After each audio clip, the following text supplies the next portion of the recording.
Welcome dear student. In today class we will discuss energy band theory of crystal. इससे पहले के class में मैंने energy level of isolated atom या hydrogen atom discuss किया था, वो आप डिस्क्रिप्शन लिंक में जाकर देख सकते हैं। यहाँ मैंने energy band of semiconductor material draw किए हुए हैं, इसको हम एक्सप्लेन करेंगे कि ये एनर्जी बैंड होते क्या हैं। सबसे पहले हम सिलिकॉन और जर्मेनियम का इलेक्ट्रॉनिक कॉन्फ़िगरेशन देख लेते हैं। ये सेमीकंडक्टर मटेरियल है।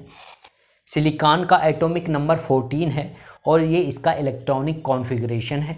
सिमिलरली जर्मेनियम का एटॉमिक नंबर 32 है और ये इसका इलेक्ट्रॉनिक कॉन्फ़िगरेशन है। हम दोनों की बात करें तो दोनों के आउटर मोस्ट जो सेल है उसमें 4 इलेक्ट्रॉन है। एस सब सेल में 2 इलेक्ट्रॉन है, पी सब सेल में 2 इलेक्ट्रॉन है। जर्मेनियम में भी एस सब सेल में 2 इलेक्ट्रॉन है और पी सब सेल में 2 इलेक्ट्रॉन है। सिलिकॉन और जर्मेनियम दोनों सॉलिड होते हैं और ये सॉलिड क्रिस्टलाइन इन नेचर है। Generally most of the solids are crystalline in nature. तो हम यहाँ एक क्रिस्टल की बात करेंगे। क्रिस्टल का फॉर्मेशन जो होता है वो periodic arrangement of atom in space in 3 dimension. अगर एटम का 3 डायमेंशन में पीरियोडिक अरेंजमेंट हो तो उस अरेंजमेंट से क्या बनता है, क्रिस्टल बनता है और क्रिस्टल से सॉलिड बनता है।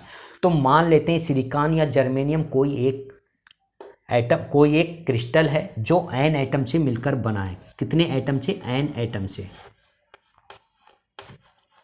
तो जब क्रिस्टल फॉर्मेशन होती है, एटम एक दूसरे के पास आते हैं, उनका पीरियोडिक अरेंजमेंट होता है, तो क्या होता है, वो एटम अपने नाइबरिंग एटम पर क्या करते हैं, एक इलेक्ट्रिक फोर्स अप्लाई करते हैं। उस इलेक्ट्रिक फोर्स की वजह से क्या होता है, उनके वेव फंक्शन ओवरलैप करते हैं और उनके बीच एक कपलिंग होती है। क्या होती है? उनके बीच एक कपलिंग होती है।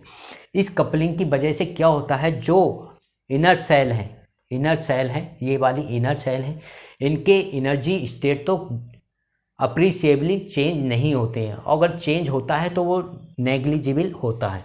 तो ये जो एनर्जी स्टेट हैं, ये मैंने डॉट से ड्रा की हुई हैं, ये इनर सेल के हैं। किसके हैं? इनर सेल के। इधर भी और इधर भी ये एनर्जी स्टेट किसके हैं? इनर सेल के हैं। और जो आउटर सब सेल होती हैं उसमें क्या होता है, आउटर सब सेल क्या करते हैं, एटम अपने नाइबरिंग एटम पर क्या करता है, एक इलेक्ट्रिक फोर्स अप्लाई करता है, जिसकी वजह से जो उनके एनर्जी स्टेट होती हैं किसकी, आउटर मोस्ट सेल की, वो रीऑर्गेनाइज होती हैं। अब हमने माना है जो क्रिस्टल है वो n एटम से मिलकर बना है, तो आउटर मोस्ट सेल में कितनी स्टेट्स हो जाएंगी, ठीक है, 2n s स्टेट्स होंगी और 2n p स्टेट्स होंगी। वही मैंने लिखा है 2n s स्टेट्स हैं और इसमें कितने इलेक्ट्रॉन है, 2n इलेक्ट्रॉन है, क्योंकि s में कितने इलेक्ट्रॉन है, सब सेल में 2 इलेक्ट्रॉन है और p में भी 2 इलेक्ट्रॉन है। लेकिन p में कितनी एनर्जी स्टेट्स होती हैं सब सेल में, p में 6 होती हैं। p में एनर्जी स्टेट 6 होती हैं और s में 2 एनर्जी स्टेट्स होती हैं। और n एटम है तो 2n हो जाएंगी और p में 6n एनर्जी स्टेट्स हो जाएंगी। लेकिन p सब सेल में, आउटर मोस्ट सेल में, अगर सिलिकॉन जर्मेनियम की बात करें, p सब सेल में 2 इलेक्ट्रॉन है, तो 6n स्टेट्स में कितने इलेक्ट्रॉन होंगे, 2n इलेक्ट्रॉन होंगे और 2n s स्टेट्स में कितने इलेक्ट्रॉन होंगे, 2n इलेक्ट्रॉन होंगे s, ठीक है। अब जब ये एटम फार अपार्ट हैं, दूर दूर हैं, like in gas discharge tube, तो जब एटम दूर दूर होते हैं तो इनके एनर्जी स्टेट क्या होते हैं, कोइंसाइड कर जाते हैं एक आइसोलेटेड एटम के एनर्जी लेवल से। तो वही मैंने ड्रा किए हुए हैं, जब एटम फार अपार्ट हैं तो ये 2n स्टेट्स होंगे, उसमें 2n इलेक्ट्रॉन होंगे और all 2n electron will be on same energy level. तो ये s स्टेट्स के क्या हैं, एनर्जी लेवल हैं, जिसमें 2n इलेक्ट्रॉन्स हैं और ये 2n electron same energy level पर हैं। सिमिलरली ये p सब सेल है जिसमें 6n एनर्जी स्टेट्स हैं, लेकिन इसमें इलेक्ट्रॉन कितने हैं, 2n इलेक्ट्रॉन है और ये 2n electron same energy level पर होंगे। तो ये मैंने ड्रा किया हुआ है एक, जब इनके एटम फार अपार्ट होते हैं। अब सपोज हम इनकी एटॉमिक डिस्टेंस क्या कर सकते हैं, डिक्रीज कर सकते हैं। किसमें? क्रिस्टल में, without changing basic structure of crystal. हम क्या कर रहे हैं, अब इनके बीच की एटॉमिक डिस्टेंस डिक्रीज कर रहे हैं। जब एटॉमिक डिस्टेंस डिक्रीज होगी तब क्या होगा, एक एटम अपने नाइबरिंग एटम पर इलेक्ट्रिक फोर्स अप्लाई करेगा और ये इलेक्ट्रिक फोर्स जब एटम पास पास आएंगे तो इसका इंटेंसिटी क्या होगी, बढ़ती जाएगी। इस फोर्स की वजह से इनके वेव फंक्शन के बीच क्या होगी, कपलिंग होगी, और ये पूरा सिस्टम क्या हो जाएगा, एक एटम का इलेक्ट्रॉनिक सिस्टम हो जाएगा।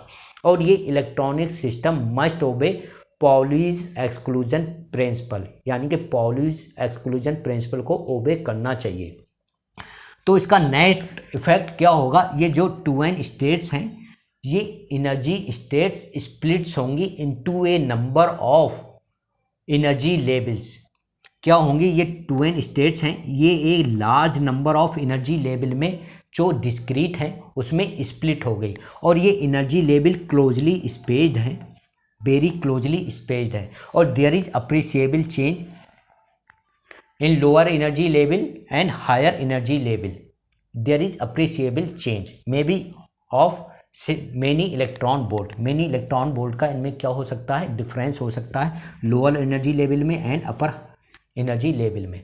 तो ये closely spaced discrete energy level क्या कहलाते हैं, ये एनर्जी बैंड कहलाते हैं। तो ये 2s स्टेट्स के यानी कि 2ns स्टेट्स के क्या हो गए, एनर्जी बैंड हो गए। सिमिलरली ऐसे ही p सब सेल है, तो p सब सेल में कितनी स्टेट्स हैं, 6n स्टेट्स हैं। ये भी एनर्जी लेवल क्या होंगे, स्प्लिट्स होंगे into a large number of energy level and those energy level will be closely spaced, और ये एनर्जी लेवल क्या होंगे, क्लोजली स्पेस्ड होंगे, और इस एनर्जी लेवल को हम क्या कहेंगे, एनर्जी बैंड कहेंगे।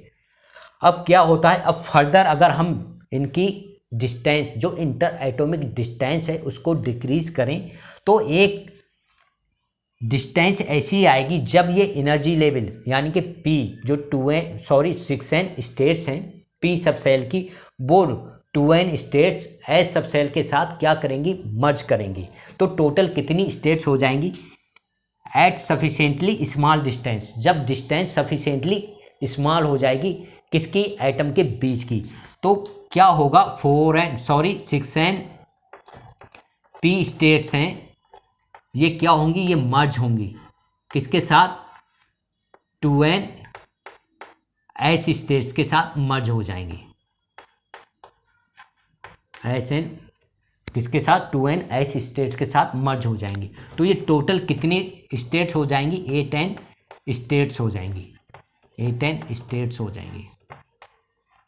ठीक, तो sufficient small enough distance between atoms क्या होंगी, जो ये 6n स्टेट्स p सब सेल की थी, वो 2n स्टेट्स s स्टेट्स के साथ मर्ज हो जाएंगी। तो टोटल कितनी स्टेट्स हो जाएंगी, 8n स्टेट्स हो जाएंगी।